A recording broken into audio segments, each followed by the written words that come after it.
വിശദമായ വാർത്തകളിലേക്ക്.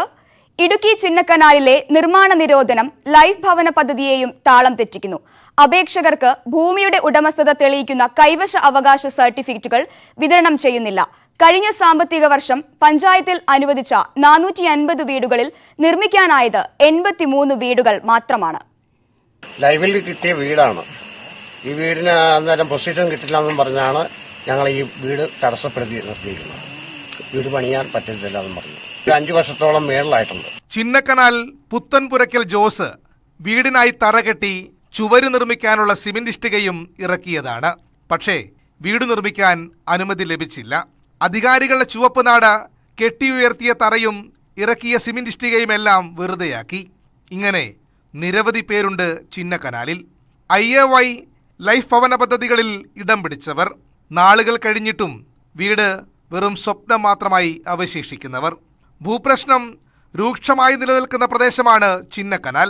അതുകൊണ്ട് ഏർപ്പെടുത്തിയ നിർമ്മാണ നിരോധനം പക്ഷേ വീടുകൾക്ക് ബാധകമല്ല. ഇതെല്ലാം അറിയാമെങ്കിലും നിയമക്കുരുക്കുകൾ ചൂണ്ടിക്കാട്ടി ലൈഫ് പദ്ധതിയിലെ വീടുകളുടെ പോലും നിർമ്മാണമാണ് അധികാരികൾ തടയുന്നത്. 700 ശതമാനം വീട് ലൈഫ് പദ്ധതി വീട് അംഗീകരിച്ച് പാസ്സായി കിടപ്പുണ്ട്.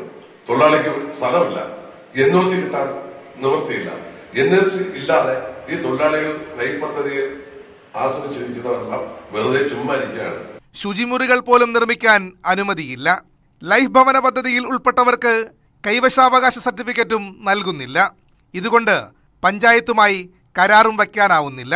പലരും ഇപ്പോൾ കഴിയുന്നത് ഏതു നിമിഷവും തകർന്നു വീഴാവുന്ന ചെറിയ വീടുകളിലാണ്. ഞങ്ങൾക്ക് വീടൊന്നുമില്ല. ചേച്ചിമാർ രണ്ടും പഠിക്കുക. ഒരു ചേച്ചി 10-ല്, ഒരു ചേച്ചി +1-ല്. സർക്കാർ തന്നെ ഞങ്ങൾക്കൊരു വീട് വേണം. എനിക്ക് പഠിക്കാനൊന്നും വീട്ടിലൊരു ഇതില്ല. ഇവിടെ ഭൂരിഭാഗം പേരുടെയും ഭൂമിക്ക് പട്ടയമില്ല. വീട് നിർമ്മിക്കണമെങ്കിൽ സ്ഥിരതാമസം തെളിയിക്കുന്ന കൈവശാവകാശ സർട്ടിഫിക്കറ്റ് റവന്യൂ വകുപ്പ് നൽകണം. എന്നാൽ 17 വർഷം ഇതേ ഭൂമിയിൽ താമസിച്ചു എന്നതിന് തെളിവില്ലാത്തതും പലർക്കും കുരുക്കാകുന്നു. തലമുറകളായി ചിന്നക്കനാലിലെ തോട്ടമേഖലയിൽ ജോലി ചെയ്യുന്ന തൊഴിലാളികളാണ് ഇവരിൽ ഭൂരിഭാഗവും. PMO മാർച്ച് 10-ാം തീയതി നമ്മളോട് പറഞ്ഞു, നിങ്ങൾ 31-ാം തീയതിക്ക് മുമ്പ് പൊസിഷൻ കിട്ടിയാൽ ഞങ്ങൾ വീട് അനുഭവിച്ചു തരാൻ എക്കരമുറി വയ്ക്കാൻ പറഞ്ഞു. നമ്മൾ എഴുതി കൊടുത്ത് ഇപ്പൊ 2 മാസമായി. ഈ താലൂക്ക് സർവേരോ ആരും ഇവിടെ ഈ സ്ഥലത്തെ നോക്കണോ ഇപ്പൊ വന്നിട്ടുമില്ല. ഭൂപ്രശ്നങ്ങളുടെ മറവിൽ ചിന്നക്കനാലിൽ ഇല്ലാതാകുന്നത് അടച്ചുറപ്പുള്ള വീട്ടിൽ സ്വസ്ഥമായി അന്തിയുറങ്ങാനുള്ള സാധാരണക്കാരുടെ അവകാശങ്ങൾ കൂടിയാണ്. കാട്ടാനയാക്രമണങ്ങളെയും പ്രകൃതിക്ഷോഭങ്ങളെയും ഭയന്നാണ് ഇവരുടെ ജീവിതം. നിയമത്തിന്റെ നൂലാമാലകളിൽ കുരുങ്ങിക്കിടക്കുന്നത് നിരവധി സാധാരണക്കാരുടെ വീടെന്ന സ്വപ്നമാണ്. വൻകിട കയ്യേറ്റങ്ങളും അനധികൃത നിർമ്മാണങ്ങളും കണ്ടില്ലെന്ന് നടിക്കുമ്പോഴാണ് തലചായ്ക്കാനൊരു ഇടത്തിനായുള്ള അപേക്ഷകൾ തിരസ്കരിക്കപ്പെടുന്നത്. ചിന്നക്കനാലിൽ നിന്നും പ്രിൻസ് ജെയിംസ്, ന്യൂസ് 18.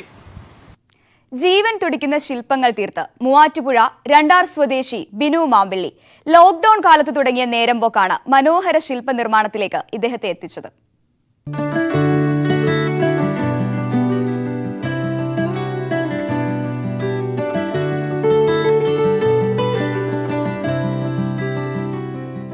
ആദ്യം കൊത്തിയെടുത്ത ശിവപാർവതി ശില്പത്തിന് വലിയ സ്വീകാര്യത ലഭിച്ചത് ബിനുവിന് പ്രചോദനമായി. ഇതോടെ ശില്പനിർമ്മാണത്തിൽ കൂടുതൽ ശ്രദ്ധ കേന്ദ്രീകരിച്ചു. പിന്നാലെ ദാരുശില്പ നിർമ്മാണം ഏറ്റെടുത്തു. 2 വർഷത്തിനിടെ നിരവധി മനോഹര ശില്പങ്ങൾ ബിനു നിർമ്മിച്ചു. നാഗങ്ങളും പക്ഷികളും ദേവീദേവന്മാരുമെല്ലാം ബിനുവിന്റെ കരവിരുതിൽ പിറവിയെടുത്തു.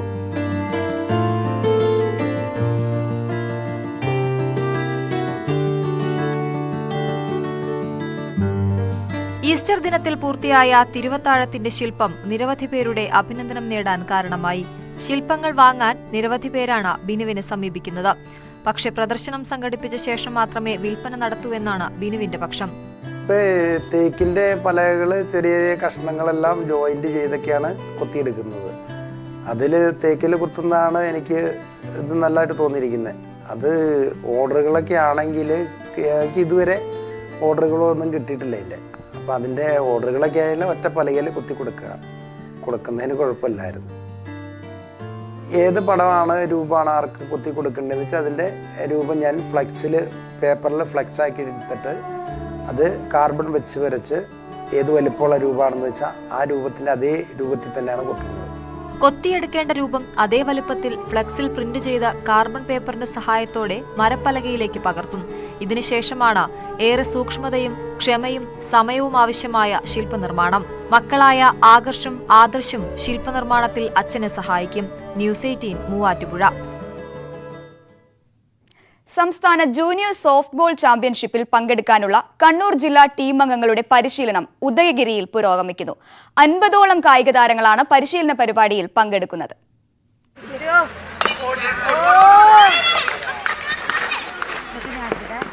മലയോര മേഖലയ്ക്ക് അത്ര സുപരിചിതമല്ലാത്ത സോഫ്റ്റ് ബോളിനെ ജനകീയമാക്കുക എന്ന ലക്ഷ്യത്തോടെയാണ് ഉദയഗിരി പഞ്ചായത്തിൽ പരിശീലന ക്യാമ്പ് സംഘടിപ്പിച്ചത്.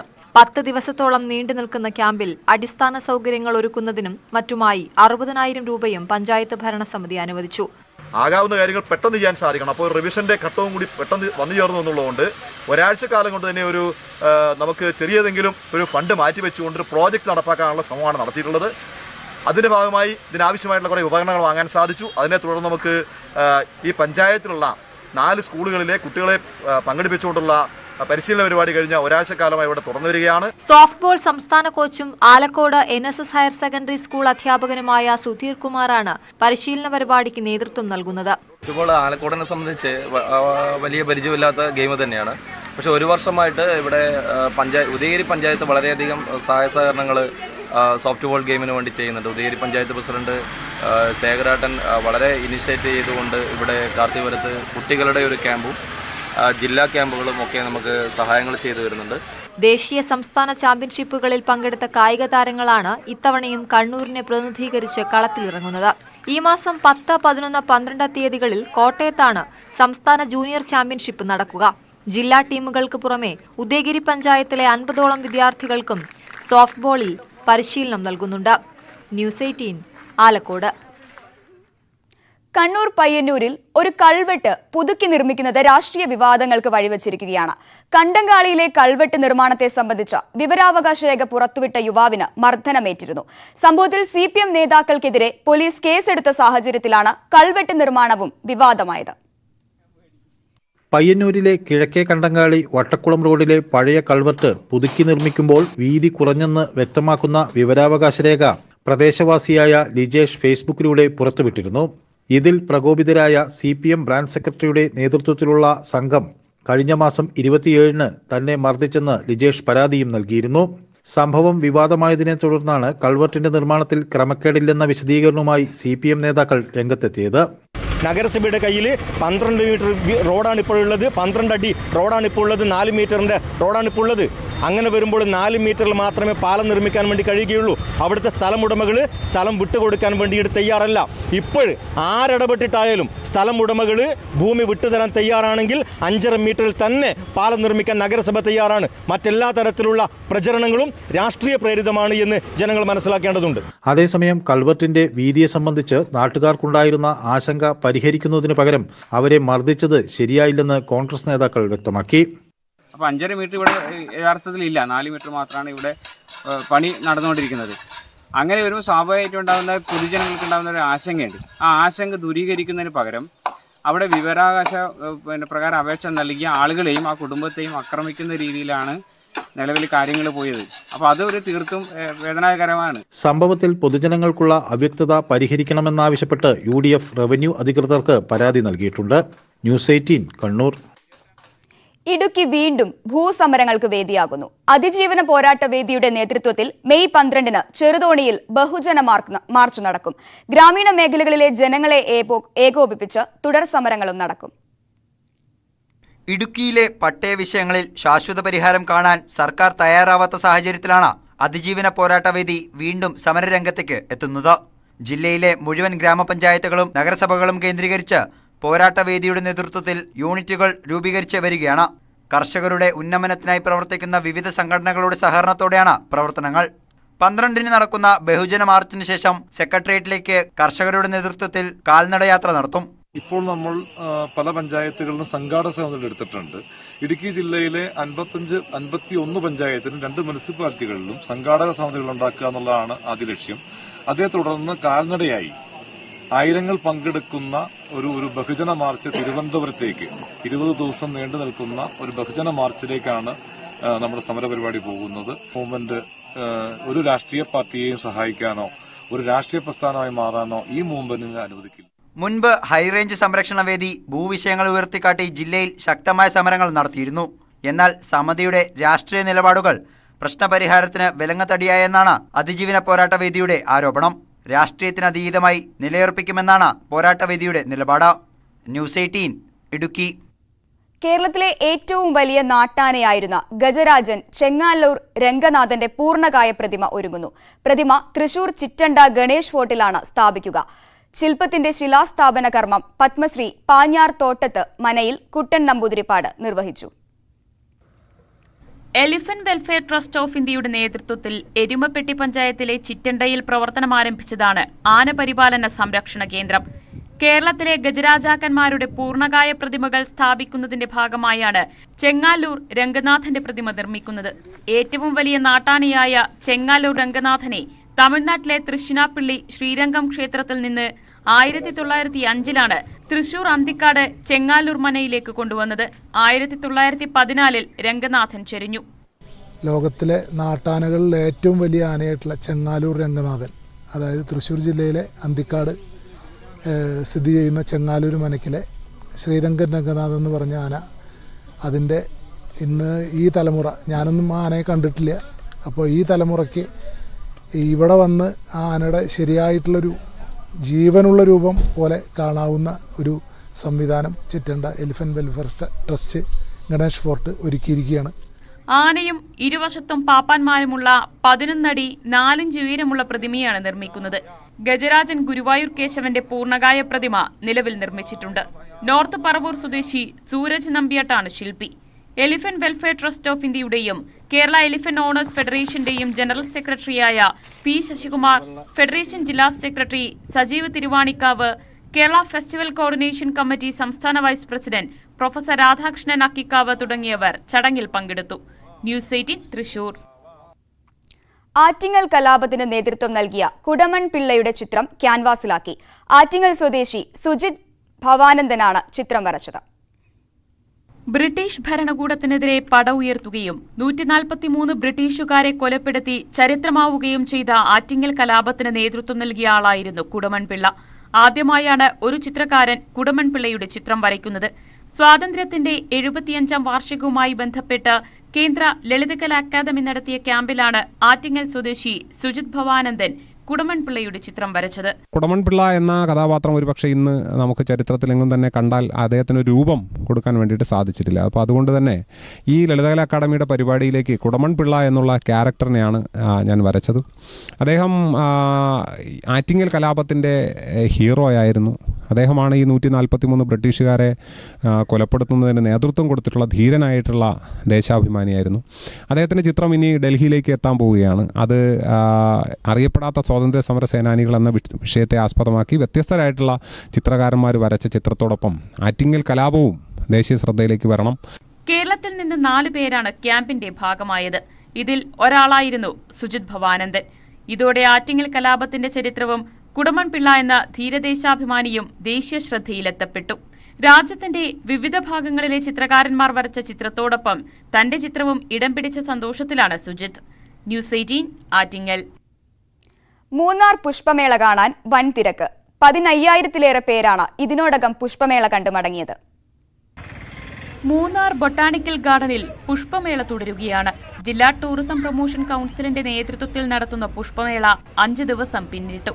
15,000-ലേറെ പേരാണ് ഇതിനോടകം പുഷ്പമേള കണ്ടു മടങ്ങിയത്. കോവിഡ് പ്രതിസന്ധിയെ തുടർന്ന് കിതച്ചു നിന്ന മൂന്നാറിലെ ടൂറിസം മേഖലയ്ക്ക് പുഷ്പമേള കരുത്താകുമെന്നാണ് പ്രതീക്ഷ. പുഷ്പമേളയുടെ ഭാഗമായി വൈകുന്നേരങ്ങളിൽ വിവിധ കലാപരിപാടികളും നടക്കുന്നുണ്ട്. മൂന്നാറിലെ തനത് പുഷ്പങ്ങൾക്കൊപ്പം വിവിധതരം റോസാ പുഷ്പങ്ങളും ഡാലിയകളും പുഷ്പമേളയ്ക്ക് ഭംഗി കൂട്ടുന്നു. ஃப்ளவர் ஷோ ரொம்ப அருமையா இருந்தது சார். ஃபர்ஸ்ட் வாரம் இங்க தான் 3 நாள் பிளான் பண்ணிருக்கோம். ஃபர்ஸ்ட் 3ஆவது ட்ரிப் இந்த ஃப்ளவர் ஷோக்குள்ள தான் என்டர் ஆயிருக்கோம். ரொம்ப பியூட்டிஃபுல்லா இருந்துச்சு. கிட்டத்தட்ட ஒரு 1.5 மணி நேரம் உள்ள சுத்தி இருக்கோம். அழகான ஃப்ளவர்ஸ் பாக்குறதெல்லாம் நம்ம ஊர்ல போய் இந்த மாதிரி வைக்கணும்னு ஆசையா இருக்கு. ஆனா ஊர்ல போனா வர மாட்டேங்க. அதனால வந்து பார்க்க வேண்டியிருக்கு. ரொம்ப கலர்ஃபுல். ഈ മാസം 10 വരെയാണ് പുഷ്പമേള.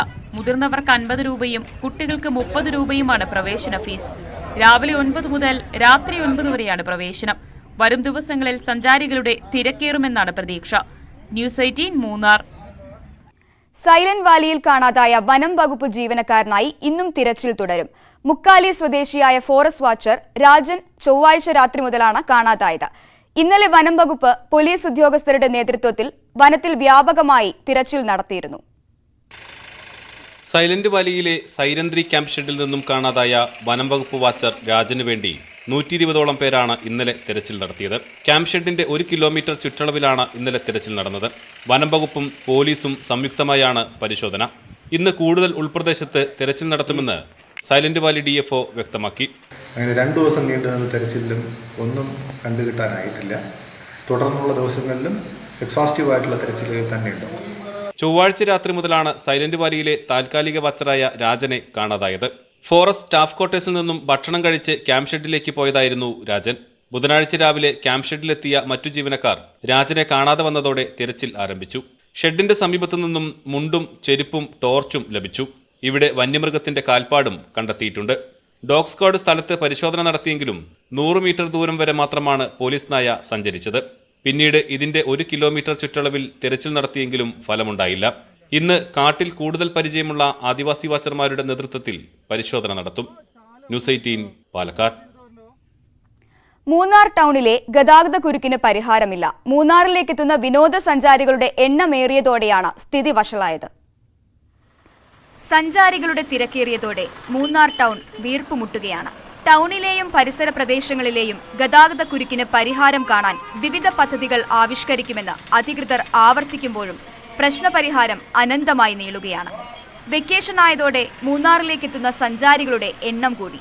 ഈ സാഹചര്യത്തിൽ അടിയന്തരമായി ഗതാഗത പരിഷ്കരണം നടപ്പാക്കണമെന്നാണ് ആവശ്യം. തിരക്ക് ഭയങ്കര തിരക്കാണ്. മൂന്നാറിൽ പാർക്കിംഗ് സംവിധാനം ഒട്ടുമില്ല. ഈ തിരുതല പഞ്ചായത്ത് മാറി വരുന്ന തിരുതല പഞ്ചായത്തുകൾ പല പഞ്ചായത്തുകൾ വന്നിട്ടും ഈ പാർക്കിംഗ് സംവിധാനത്തെ പറ്റി ആരും ചിന്തിക്കുന്നില്ല. അതിൻ്റെ പേരിൽ സഞ്ചാരികളിവിടെ വണ്ടി കൊണ്ടു നിർത്താനും വണ്ടി അവരുടെ തന്നെ സമയത്തിനോ സ്ഥലത്തേക്ക് എത്തിപ്പെടാനും ഭയങ്കര കഷ്ടപ്പാടാണ്. ടൗണിലെ തലങ്ങും വിലങ്ങുമുള്ള വാഹന പാർക്കിംഗ് വലിയ തലവേദനയാണ്.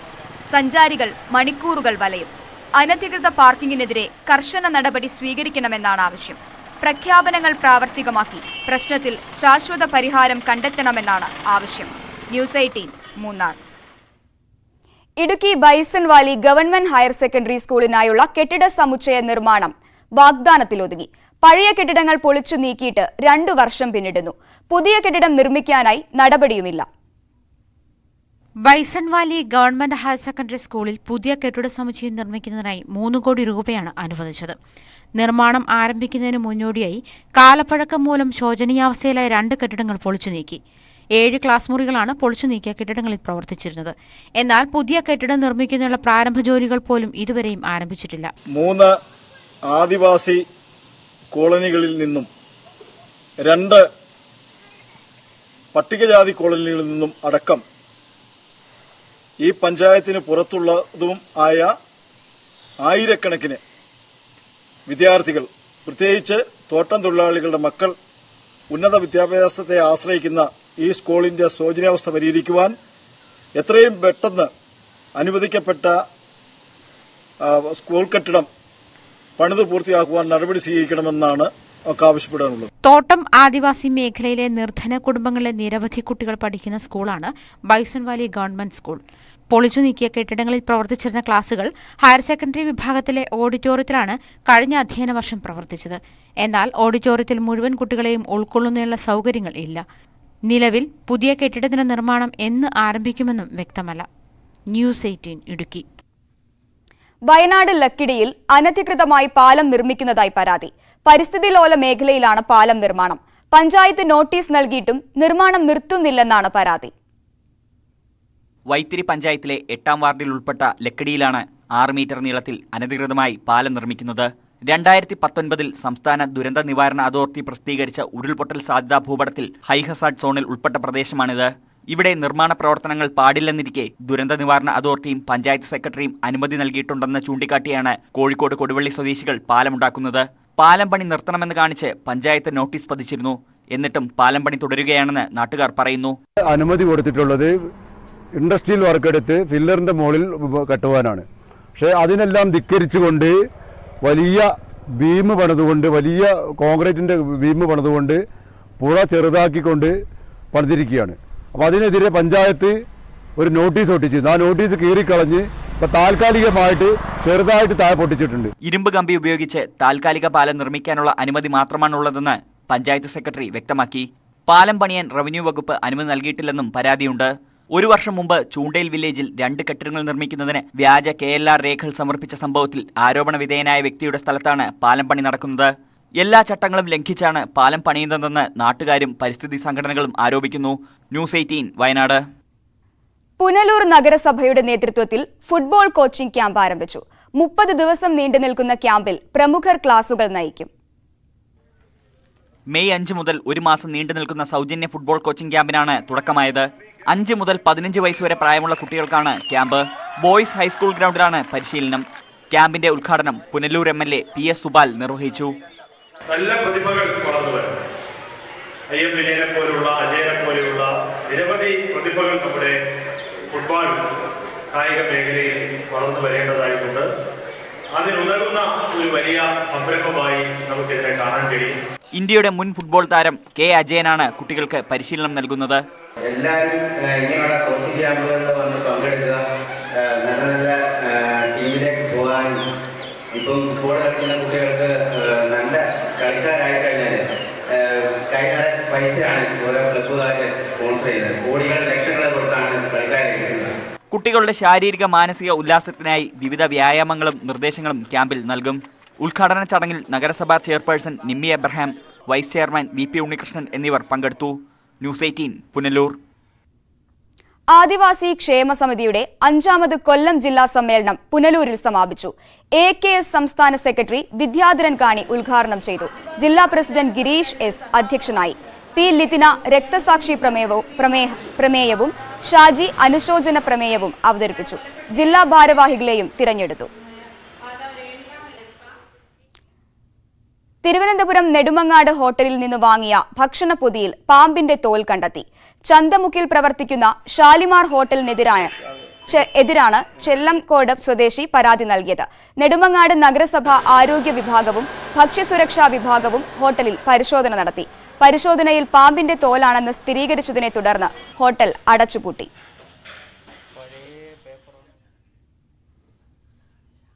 ജീവിതത്തിലേക്ക് മടങ്ങാൻ സുമനസ്സുകളുടെ സഹായം തേടുകയാണ് ഇടുക്കി കാഞ്ചിയാറിലെ 12 വയസ്സുകാരൻ.